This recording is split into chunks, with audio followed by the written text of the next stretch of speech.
Click the link in this video to get the complete edition to Operation Harsh Doorstop on Steam for 50% off.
Welcome to the latest development vlog, showcasing all of the new features coming in the upcoming version of Operation Harsh Doorstop. This next update will be the largest update that we have ever released for the game and will include not only new weapons and factions, but also new features such as vehicles, base construction, medical systems, and more. If you want to participate in the upcoming playtests for all of these new features, you can purchase the Supporter Edition for Operation Harsh Doorstop on Steam using the link in this video. But with that all out of the way, let's get into a full overview of the features that you can expect to see in the next major update for Operation Harsh Doorstop. First and foremost, I would like to introduce the official inclusion of vehicles into our game. We have implemented vehicles into Operation Harsh Doorstop in a way that is extremely friendly to mod creators, allowing you to place down vehicle spawn points on any map and assign vehicle spawn point types, so that way any faction from any different modification will be able to play any map and automatically have their respective vehicles spawn on the map with them. And while this next update for Operation Harsh Doorstop will focus primarily on transport and logistical vehicles, we have also implemented spawn point types for a whole range of different vehicle types, including fixed-wing aircraft, helicopters, tanks, and even large naval capital ships. This will allow all map makers to future-proof their maps, adding in spawn points that will not only be supported in future versions of the game that add in new vehicle types, but also allowing any mod maker who implements features such as aircraft or even water-based vehicles to have those maps automatically support their creations. And while we're excited to see what mod creators do with these new features, let's talk about the specific types of vehicles that will be in the next update. The next update will focus primarily on logistics and construction, allowing players to build their own spawn points on the map. Because of this, we've decided to focus our next update primarily on transport vehicles and logistical vehicles that carry supplies into the battlefield. Every faction in the game, from World War I, World War II, to modern factions, will have 3 new vehicle types. This will include heavy transport vehicles, logistical vehicles, and light transport vehicles, such as Humvees or MRAPs. Vehicles throughout the different eras will have slightly different properties to them, so be aware that not all vehicles for all factions will operate the same, even if they share a common vehicle type. And passengers of vehicles sitting in any part of the vehicle that has exposed or open seating will be able to fire out of the vehicle even while moving in order to defend themselves. Next, I would like to showcase the construction that will be added to the game in the coming update. This is going to drastically change the gameplay for Operation Harsh Doorstop and bring us closer to our ultimate vision of being a free alternative to games like Squad, Hell Let Loose, and other team-based tactical shooters. In this coming update, you will be able to build forward outposts for your team and deploy rally points for your squad to spawn on. Players must transport supplies into the battlefield using a logistics vehicle in order to place down forward outposts. And in order to keep the front line supplied, you'll have to continuously bring ammunition crates so that your team can rearm themselves even in the heat of battle. Constructing forward outposts and placing down rally points is very similar to how you would expect it to be when comparing to other games that we are influenced by. Squad leaders will now be issued a construction tool, which they will be able to utilize in order to place down forward outposts and other emplacements, as long as the requirements for construction are satisfied, such as having a logistical vehicle nearby. Once a forward outpost has been placed, team members will be able to spawn on that outpost as long as there are no enemies nearby. And once a rally point is placed, other squad members will be able to spawn on the rally point as long as they are actively a member of the squad that created it. We believe these changes will have a massive impact on team play and squad cohesion, but because of these changes, we have also implemented a complete overhaul for all of our maps. The official Advanced and Secure game mode has now been overhauled to be more similar to games that this project was officially inspired by, such as Project Reality, Squad, and Hell Let Loose.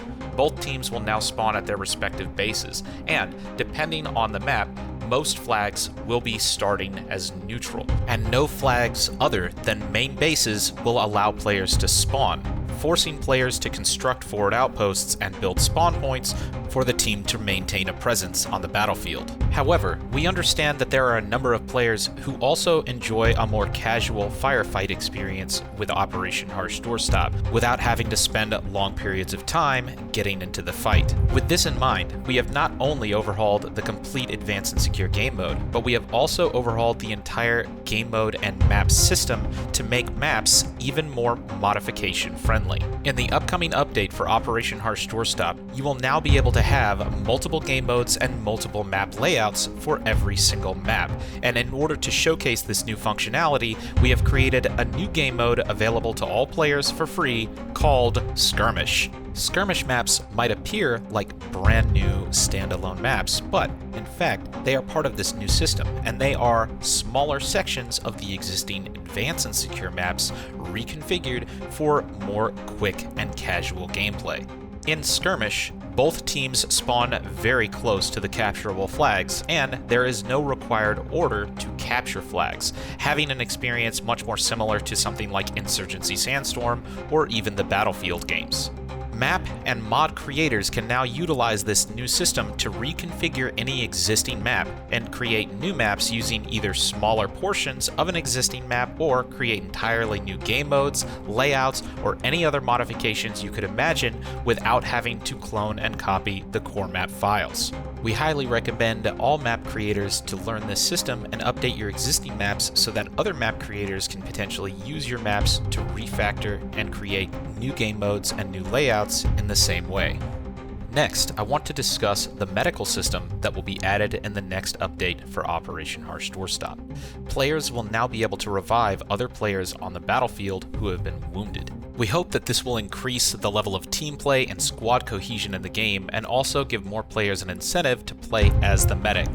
However, the way that we'll be implementing the medical system will be slightly different from other games that we were inspired by. We think that this will be a good combination and a good middle ground between games like Squad, Hell Let Loose, and Project Reality. Medics will have 3 pieces of equipment. They will have an EpiPen, or depending on the era, they might have something else, but it will serve the same purpose, and this EpiPen can be utilized to rapidly revive players who have been wounded. This mechanic is very similar to Project Reality, which also used EpiPens and morphine to revive downed players. However, unlike Project Reality, our bleeding mechanics are going to be slightly different, more akin to something like Squad. When you take a certain level of damage, your player will begin bleeding, and you can use bandages to patch up that bleeding either for yourself or other players. Now, bandages can also be utilized by any player, not just medics, in order to revive players who have been wounded on the battlefield. However, using a bandage to revive a player takes significantly longer. Inversely, the EpiPen will revive a player nearly instantly, but EpiPens do not stop bleeding, so while using a bandage might take longer, the revived player, while still badly hurt, will be stabilized and won't actively be bleeding. A player revived with an EpiPen, however, will still be bleeding after being revived, meaning that they will require immediate medical attention or they will fall back into a wounded state. In addition to bandages and an EpiPen, A medic's third piece of equipment is their medical bag, which they can use to heal any player back to full health. Bandages will no longer heal a player, they will only stop bleeding, and EpiPens will not heal a player or stop bleeding, they're only utilized to revive someone for a short period of time. Anyone who has been revived will eventually need full medical treatment by a medic with a medic bag, and any player who is healed up to 100% will also be automatically stabilized. We hope that this unique combination of medical equipment will be a good middle ground between a game like Squad and Project Reality, allowing players who are familiar with either game to quickly get into the medical role and revive wounded teammates on the battlefield. Lastly, one of our largest features that will be coming in this update is our full pass on weapon mounting, bipods, and passive stabilization. All weapons now have the ability, to some degree or another, to utilize the environment to stabilize your firing. Weapons with bipods, and even some weapons without bipods, can now be mounted to different surfaces in order to stabilize your rifle and allow you to have more accurate fire long range. But you don't just have the ability to mount on horizontal surfaces, you can also mount on vertical surfaces as well. So for instance, doorways or fence posts can now be utilized to mount your weapon and get a cleaner, more accurate shot downrange. However, in addition to that, not only can you actively mount your weapon on surfaces, but even if a weapon is not mounted, but you are nearby a surface that allows you to stabilize yourself, you can passively stabilize your weapon against all sorts of different environments. So if you are prone, or you are nearby any solid surface, you will get a slight stabilization effect. This is a feature that we adapted from the Rising Storm 2 and Red Orchestra series, and we think it is a good middle ground between something like Insurgency Sandstorm and Red Orchestra. And this effect will not affect all weapons equally. So for instance, a handgun might not get nearly as much of a stabilization buff compared to something like a machine gun with a bipod, which you can fully rest on any surface. There is, in addition to bipods, a large number of small tweaks and improvements to the entire game. But for this update, those mechanics, the bipods, the vehicles, the construction, and the medical system are the featured mechanics that will be included in this update. But this update isn't just including new mechanics. This update also includes a huge variety of new content that will be added to the game. In addition to our new Skirmish game mode, which will include over 20 new playable maps, the Advanced and Secure game mode will receive a number of new official maps, bringing the total number up to 11. New maps include the large desert landscape of Al-Dakir, the beachhead from Omaha Beach, and the town of Carentan from the World War II campaign Operation Overlord. The war-torn trenches of St. Quentin from World War I.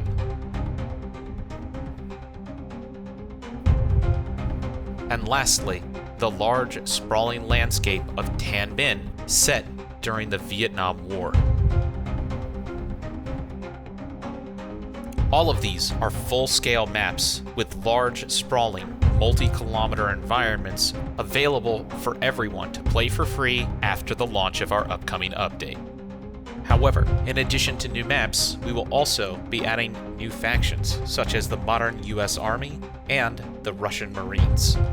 All of this content will be available to play for free, but if you want to support development and get access to new expansion content and other exclusive rewards, you can support us on Steam or on our Patreon page. Until next time, my name is Blue Drake, and I look forward to seeing you on the battlefield very soon.